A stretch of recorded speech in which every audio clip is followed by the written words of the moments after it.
لو الملح خلص وعايزه تعبي تانك الملح وهو مليان ميه، تعبي الملح ازاي؟ انا اقول لك تحط الملح. بقى نحط الملح بسم الله. طبعا انا عندي ده يعني ضيق شويه فانا مش هستخدمه، لازم يكون عندك المخرج واسع، فاللي عنده ده بيكون ضيق ممكن يستخدم دي بديل.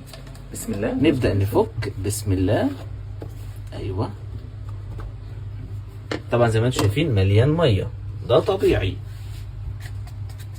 وانا بحط القمع المفضل عندي ده لانه بيديني واسع شويه وبيديني زياده في الحركه. طبعا يا ست الكل مفيش ملح يقع في التلاجة في الغساله، ولو لو حبايه وقعت في الغساله تشيليها، ولما تحطي ملح لازم فورا تشغلي دوره في الغساله.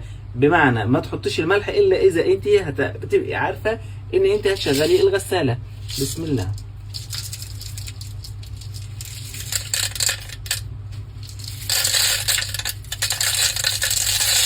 طبعا انا حريص عشان خاطر مفيش ملح ينزل في ارضيه الغساله.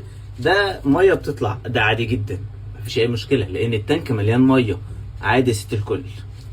وكده كده الملح بينزل يترسب تحت. ايوه مفيش اي مشكله خالص.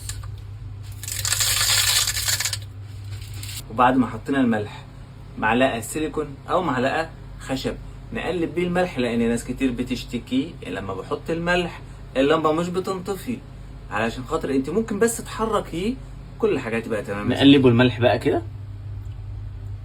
ايوه تقليبه كده، شفتوا في هوا طلع اهو، لا الهوا ده يطلع ويبقى ايه نتقلب كده علشان خاطر لمبه الملح لا لمبه الملح ما تعلقش كده. تمام وزي الفل.